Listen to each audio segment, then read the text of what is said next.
बिस्मिल्लाहिर्रहमानिर्रहीम। मैकेनिक्स का जो है हम लोग लेक्चर पढ़ रहे हैं और इसमें क्वेश्चन नंबर 9 तक हम लोगों ने ऑलरेडी जो है वो पढ़ लिया हुआ था और उसके सारे लेक्चर चैनल के ऊपर आप लोगों को मिल जाएंगे। आज है क्वेश्चन नंबर 10। इसका स्टेटमेंट मैं पढ़ रहा हूँ। A system of the forces acts on the plate in the form of equilateral triangle of side 2a. The moments of the forces about the three vertices are g1, g2, g3 respectively.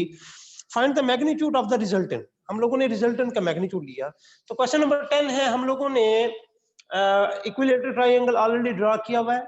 इसको देखें, हम लोगों ने कहा ए B सी, तो हम लोगों ने कहा let A B C be a equilateral triangle, A B as an origin and B C along the X axis.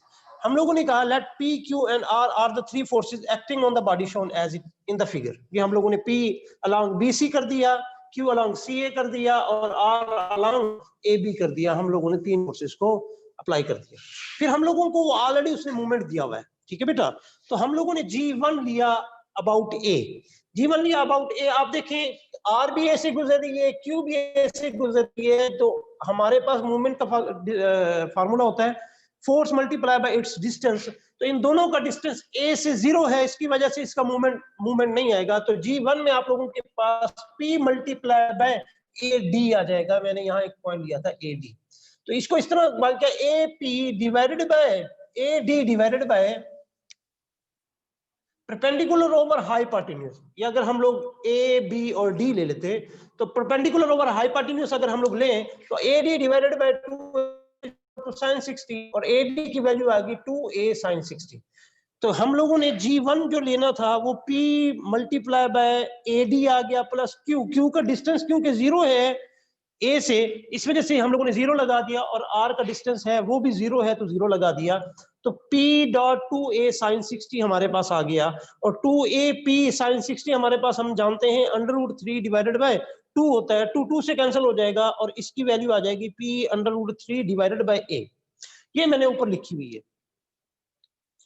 G1 is equal to P √3 divided by a, यहां हम लोगों ने लिखा। सिमिलरली यहां लिख दीजिएगा, सिमिलरली G2 की value भी आ गई Q √3 divided multiply by a, और G3 की वैल्यू आ गई R √3 और a आप लोगों के पास इसकी वैल्यू आ गई। अब हम लोगों ने क्या करना है, रिजॉल्व करना है फोर्सेस को along and perpendicular to axis. ये वाला हम हमेशा जो है हर क्वेश्चन में ऑलरेडी हम लोग कर रहे होते हैं। यहां आ जाते हैं तो आप उसको देखिएगा, P अलोंग एक्स एक्सिस थी, यहाँ जो ये P है अलोंग एक्स एक्सिस है, तो आप लोगों के पास आ जाएगी P। फिर आ जाएगा, ये देखें इसको देखिएगा, ये कौन से कोऑर्डिनेट में जा रहा है। यहाँ मैं आप लोगों को अलोंग रिजॉल्व करवा देता हूँ। ये इसको अगर देखें तो आप लोगों के पास ये सेकंड कोऑर्डिनेट में जा रहा है, ये ऐसे आप लोगों के पास है Q ऐसे बेटा। तो नेगेटिव Q आएगा वहां, अगर हम लोग ये Q आप लोगों के पास cos 60 आ जाएगा और Q sin 60 आ जाएगा। अगर हम लोग इसको देखें, ये थर्ड कोऑर्डिनेट में जा रही है, तो अगर हम थर्ड कोऑर्डिनेट का बनाएं तो आप लोगों के पास ऐसे बनेगा, ऐसे। तो इसका मतलब है कि ये आप लोगों के पास R है, R cos 60 आ जाएगा, और आप लोगों के पास है R sin 60 आ जाएगा। अब दोबारा हम जो है अलोंग एक्स एक्सिस हम लोगों ने जो है वैल्यूज लेनी है। तो जो एक्स एक्सिस के थ्रू सारे के सारे फोर्सेस हैं वो है P और माइनस, ये क्योंकि नेगेटिव एक्स एक्सिस तरफ है माइनस R cos 60, और ये भी नेगेटिव एक्स एक्सिस तरफ है आप लोगों के पास minus Q cos 60, minus Q cos 60 आ जाएगा, which is equal to P minus R divided by 2 और minus Q divided by 2। cos 60 हमें पता है 1/2 के इक्वल होता है। अब आप लोगों ने वैल्यूज पुट कर देनी है। P की वैल्यू अगर आप लोग यहां से लें, देखिए ये G1 की वैल्यू, यहां से मैं जो है P1 की वैल्यू लूं, तो आप लोगों के पास था G1 is equal to P √3 divided by a। अगर मैं P की वैल्यू लूं तो आप लोगों के पास है a G1 divided by a, यहां से मल्टीप्लाई हो जाएगा √3 आ जाएगा। ये G1 की वैल्यू आप लोगों के पास, इसी तरह G2 की वैल्यू आप लोगों के पास आ जाएगी, विच इज सॉरी, हम लोगों को P की वैल्यू चाहिए। अगर हम लोगों को P की वैल्यू चाहिए, P यहां रहेगा, या आप लोगों के पास आ जाएगा G1 मल्टीप्लाई बाय A और √3। इसी तरह आप लोगों को अगर Q की वैल्यू चाहिए तो आप लोगों के पास आ जाएगा G2 मल्टीप्लाई बाय A √3। और इसी तरह आप लोगों को अगर R की वैल्यू चाहिए तो आप लोगों के पास आ जाएगा G3A मल्टीप्लाई बाय सॉरी √3 जो है उसके ऊपर डिवाइड हो जाएगा।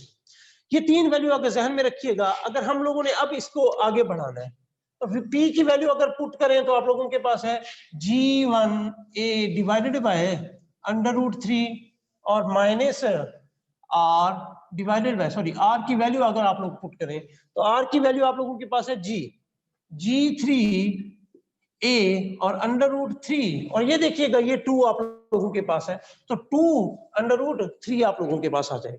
फिर आप लोगों के पास है माइनस Q की वैल्यू अगर आप लें तो G2 के साथ आती है तो आप लोगों के पास है G2A और √3 और ये जो 2 है ये साथ मल्टीप्लाई हो जाएगा, ये 2 आप लोगों के पास आ जाएगा। ये अलोंग एक्स एक्सिस आप लोगों के पास वैल्यूज आ गई और अब हम लोगों ने अलोंग वाई एक्सिस लेनी है तो y इज इक्वल टू क्या आ जाएगा बेटा, यहां देखिएगा इसको Q sin 60 minus R sin 60 तो Q sin 60 आ जाएगा माइनस R sin 60 आ जाएगा। हम जानते हैं जी Q sin 60 क्या होता है √3 डिवाइडेड बाय 2 और माइनस R sin 60 होता है √3 डिवाइडेड बाय 2 आप लोगों के पास आ जाएगा।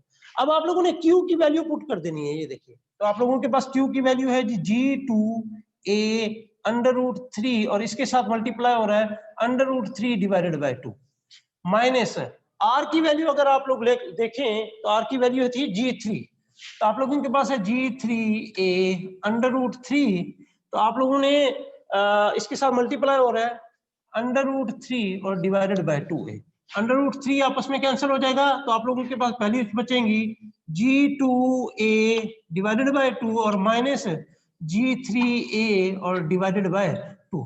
ये अलोंग एक्स एक्सिस है और ये अलोंग वाई एक्सिस है। लेट कर लें R be the resultant, R resultant हो तो x का स्क्वायर प्लस y का स्क्वायर और √ आ जाए।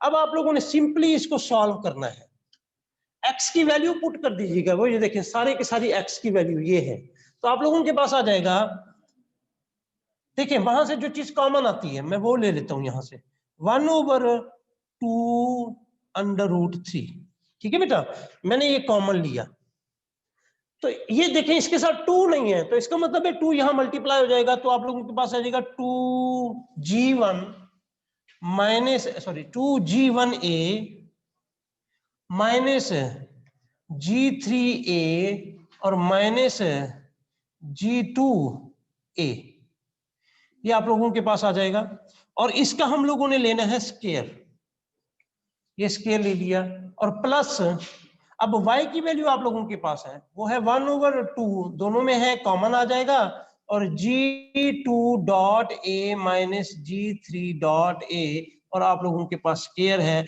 और होल की जो वैल्यू है पावर है वो आप लोगों के पास आ जाएगी 1/2। तो बेटा ये सिंपली अब कैलकुलेशन बची है जो हम लोगों ने करनी है और बाकी आप लोगों के पास जो रिक्वायर्ड रिजल्ट है वो आ जाएगा। आई होप कि आप लोग कैलकुलेशन आसानी से कर लेंगे। आप लोगों के पास यहाँ दो तरह से फार्मूला ओपन होगा, ये देखिएगा वो मैं आप लोगों को हिंट दे देता हूँ। एक होगा a minus B minus C whole का स्क्वायर और फिर दूसरा होगा a माइनस बी होल का स्क्वायर। ये दो फार्मूलाज हैं जिसकी वजह से ये आप लोग आसानी से कर सकते हैं। फार्मूलाज ओपन कर देता हूँ, ये देखिएगा तो आप लोगों के पास आएगा a square plus b square और प्लस c स्क्वायर, फिर होता है प्लस 2ab, 2ab तो इसका मतलब ये c है, ab तो इसका मतलब है ये माइनस आ जाएगा, प्लस है ना क्योंकि माइनस b के साथ है तो 2ab, फिर प्लस 2ac आ जाता है तो यहां भी माइनस आ जाएगा 2ac, फिर आप लोगों के पास है प्लस 2bc, यहां माइनस माइनस प्लस हो जाएगा तो यहां प्लस आ जाएगा 2 बी सी। आप लोगों के पास ये फार्मूला मैंने इसका ओपन कर दिया। इसका फार्मूला सिंपल है जो आप लोगों को आता है, तो ए स्क्वायर प्लस बी स्क्वायर और माइनस 2ab, जो आप लोगों ने इसका फार्मूला ओपन कर लेना। आई होप कि आप लोग इसकी कैलकुलेशन कर लेंगे। अगर फिर भी कोई किसी किस्म का प्रॉब्लम होगा तो मुझे बता दीजिएगा, टाइम की कमी की वजह से इसको आगे नहीं किया जा सका। और इसके अलावा कोई कंसेप्चुअल आप लोगों का मसला हो तो वो आप लोग पूछ सकती हैं, अदरवाइज इसको कंप्लीट करके आइएगा।